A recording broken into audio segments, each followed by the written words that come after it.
Bonjour à tous, bienvenue sur les numériques. Aujourd'hui, on va vous parler de la Harley-Davidson LiveWire, la première moto électrique du constructeur.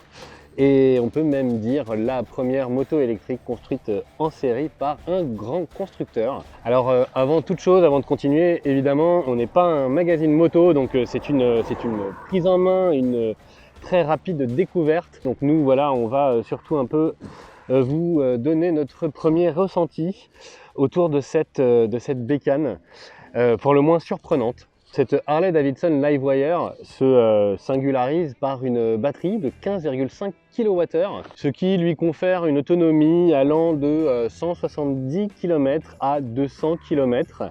Elle est propulsée par un moteur de 78 kW, ce qui équivaut à peu près à 105 chevaux. Et surtout, ce moteur délivre 116 Nm. Oui, vous avez bien entendu, 116 Nm. C'est beaucoup et très franchement, à l'usage, on peut vous dire que ça pousse vraiment très fort. Alors comme vous l'avez entendu, effectivement, l'autonomie est d'environ 170 km. Alors la batterie est garantie 5 ans et le constructeur annonce une durée de vie de 10 ans. Pour la recharger, en fait, via la charge classique, du coup, via le réseau domestique, il faudra compter 11 heures pour retrouver une batterie full à 100%. En revanche, avec la charge rapide, on pourra retrouver 80% de l'autonomie en seulement 40 minutes et il faut 1 heure du coup pour la charger à 100%. Excepté cette singularité électrique, il faut quand même dire que la LiveWire est une moto, non pas forcément tout ce qu'il y a de plus classique, mais tout ce qu'il y a de plus haut de gamme, mais c'est du connu. Un arbre transmet la puissance à la roue arrière via une courroie. On a un cadre et un bras en aluminium, qui est de toute beauté comme vous pouvez le constater.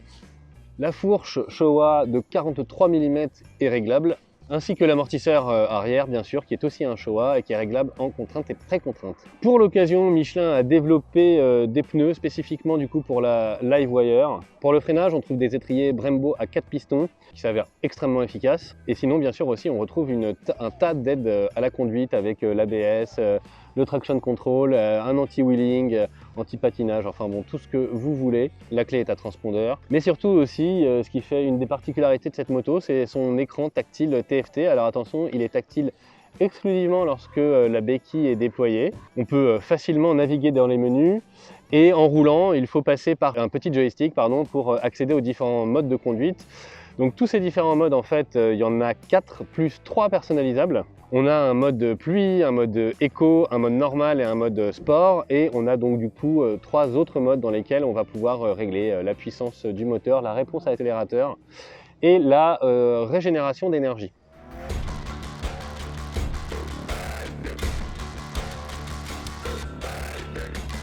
Bon, allez, c'est parti, toc, on chevauche. Alors, du coup, la procédure c'est très facile, hein. On appuie ici, hop, là voilà, la moto est allumée. Donc, ensuite, il faut relever la béquille. Voilà, ça y est, c'est fait.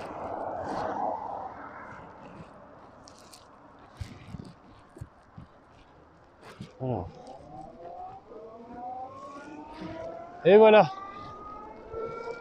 on est du coup sur la LiveWire de Harley-Davidson. On se croirait dans les X-Men ou Batman. Le bruit est franchement amusant. On est pas mal assis, hein. La selle est un peu ferme, mais c'est pas mal. Allez, on ouvre un peu.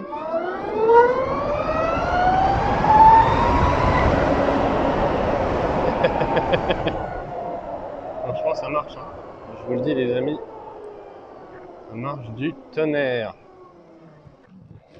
Et là, oh putain, oh putain, oh, oh non, un chien. Ah, ça envoie du lourd, hein. Franchement, c'est impressionnant. Et donc voilà, de retour dans la circulation parisienne. Donc évidemment, ce n'est pas du tout le terrain de jeu favori de cette moto. Mais elle s'y comporte tout de même très bien.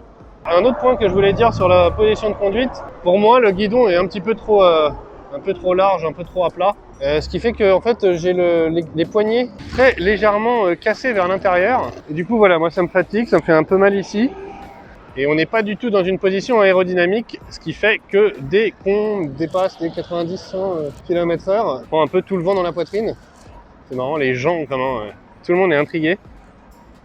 Ouais, c'est beaucoup plus smooth en mode éco. Et ça correspond très bien à la circulation parisienne. Je valide. Vraiment, je valide. Hein. Franchement, je la valide cette bécane. Vraiment, elle est bien. Hein. Putain, purée. Oh là là. Ça, franchement, ça freine, ça tient bien la route. En fait, il y a juste, voilà, elle est très ferme. La selle fait indéniablement mal aux fesses assez rapidement. Et j'ai mal au poignet. Ouais. Je suis pas, alors après, j'en sais rien, c'est peut-être un coup à prendre, peut-être que je suis pas installé précisément comme il le faut. Mais bon, pour le coup, moi je roule pas sur un Pullman non plus au quotidien, je suis sur un vieux Ducati 600 SS, donc c'est pas ce qu'il y a de plus confortable. Et pourtant, j'ai moins mal, voilà.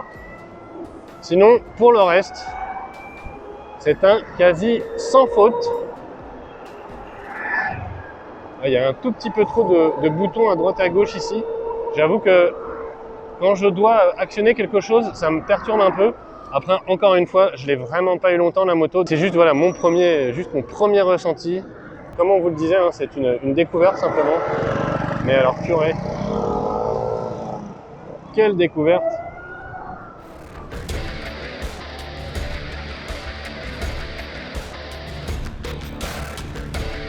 Les 250 kg en fait de la machine se font très vite oublier, sauf à l'arrêt évidemment ou à très basse vitesse lors de manœuvres. En revanche, dans la circulation, dès que la moto est lancée, elle se conduit très facilement, elle est très agréable. En termes de freinage, c'est diablement efficace à l'avant et même l'arrière est surprenant. Il assoit bien la moto, il sert bien de ralentisseur, je trouve que c'est pas mal.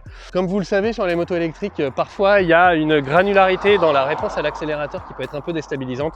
On n'a pas du tout ça, là c'est hyper réactif, c'est hyper sensible et en plus comme vous l'avez vu dans les paramètres on peut le régler.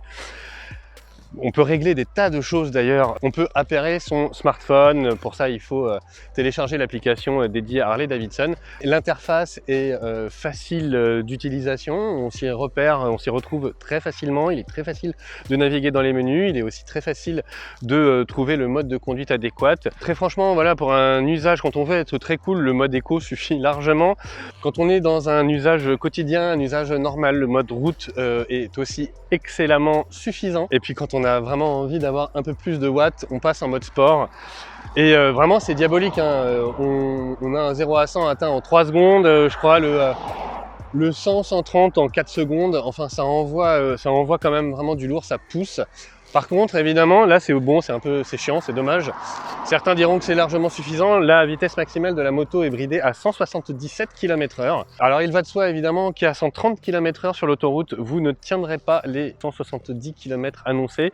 En revanche, là, Eric l'a récupéré hier, le temps qu'il la ramène de la concession. Moi j'ai fait un petit tour du coup dans Paris, périurbain. Voilà, pour l'instant, on a consommé moins de 30% de la batterie. C'est quand même satisfaisant, d'autant qu'effectivement, le frein régénératif fait bien son job. C'est une moto haut de gamme, c'est une moto qui tient extrêmement bien la route, elle est fine. En fait, ce qui les dérange un petit peu, c'est que son centre de gravité paraît relativement haut par rapport aux motos usuelles, mais c'est compensé par une assise assez basse, qui est de mémoire peut-être, je crois, 760 mm. Pas très grand, je fais 1m74 et du coup, j'ai bien mes deux pieds à plat à l'arrêt. Enfin voilà, il n'y a vraiment aucun souci. Là, je trouve qu'on est pas mal. On a aussi là des petits coussinets qui sont une délicate attention de la part de Harley-Davidson qui permettent du coup de bien serrer le réservoir sans se faire mal. Enfin le réservoir entre guillemets bien sûr, vous l'aurez compris. Ce qui me dérange un tout petit peu, c'est, j'avoue, mais c'est hyper personnel, hein. Moi j'aime pas en fait quand les clignotants sont pas regroupés sur un seul commodo, mais là par exemple c'est ici qui est le clignotant droit. Et du coup, en fait, ça me dérange parfois, puisque je jongle entre l'accélérateur et le frein, j'ai déjà fort à faire avec ça. Et là, il faut encore que j'ai l'impression de devoir un petit peu lâcher la poignée et appuyer sur le clignotant. C'est vraiment pour chipoter que je dis ça, parce que pour le reste, c'est quand même une sacrée moto, c'est une très belle expérience de conduite. Et bien sûr aussi, il y a la question en fait du bruit. Voilà, est-ce qu'une Harley Davidson sans le bruit caractéristique du moteur en fonte reste une Harley Davidson? Les puristes vous répondront que non. Et pourtant, en fait, ce que je trouve intéressant, c'est que l'absence en fait de certaines sensations qui sont dues à l'absence de moteur thermique sont remplacées par d'autres émotions qui cette fois-ci du coup sont dues au silence de fonctionnement, à la poussée extrêmement forte du véhicule, des émotions peut-être un petit peu plus internes, mais c'est vraiment très agréable, c'est une véritable expérience de conduite. Voilà, si la moto électrique c'est ça, si la moto du futur c'est ça, je suis partant. Franchement, je trouve ça génial. Sauf que, voilà, il reste deux points qui sont compliqués, qui seront indéniablement des points négatifs si jamais vous voulez craquer. Un, le réseau de charge qui n'est pas encore extrêmement développé. Et puis en plus de ça, il faut un temps certain pour retrouver de l'autonomie. Donc voilà, il faut vraiment s'organiser quand on veut faire un simple Paris-Deauville par exemple, en bécane. Et bien sûr, le point qui fâche, son prix, 33 000 €. Voilà. C'est plus de 10 000 € de plus que la 0 SRF qu'on avait testé, qu'on avait aussi beaucoup aimé. Là, on est sur un produit qui est quand même... Alors, c'est un peu moins la Harley est un peu moins puissante, mais je trouve que c'est mieux fini.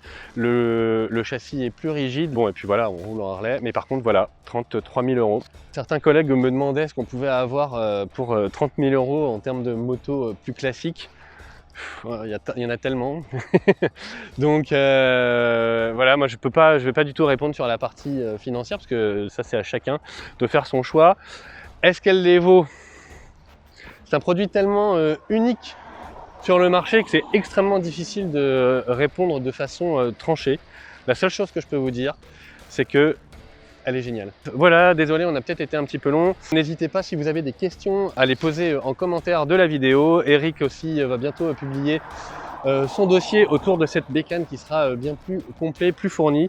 En tout cas, voilà, nous on rentre à la rédac et on va en profiter pour se refaire quelques petites accélérations. À toutes. On va voir.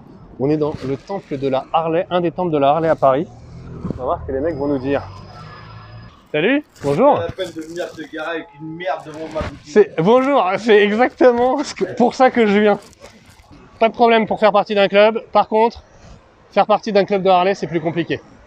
Non, voilà. Même pas partie d'un club Harley Davidson, mais non. C'est possible. Une Harley, c'est une Harley. C'est l'esprit qui m'intéresserait pas. Ça coûte 30 000 balles. Est-ce que d'après toi, c'est cher ou pas? Non, ça n'est pas si cher que ça en fait. Dans tous les mômes de 18 ans, mais ils vont se gaver, ils vont se branler dessus, je te le dis. Et voilà. Là, elle tourne là? Là, elle tourne. Non, arrête. Bah si, je te promets. Non, mais c'est de la folie. Regarde. Là, ça tourne. Même lui fait plus de bruit. Mais oui. Voilà, il fallait absolument passer dans cet endroit pour avoir un petit peu leur retour sur cette Harley. Et quand même, c'était marrant de tomber sur un Hells Angels qui était, ma foi, fort sympathique, accueillant. Et du coup, eh ben voilà quoi. C'est une Harley en fait. On a beau dire, le mec a beau charrier et dire ah, te garde pas là avec ta merde. Ah, bah, en fait, au final, il a juste envie d'aller en essayer une quoi. Donc bravo Harley.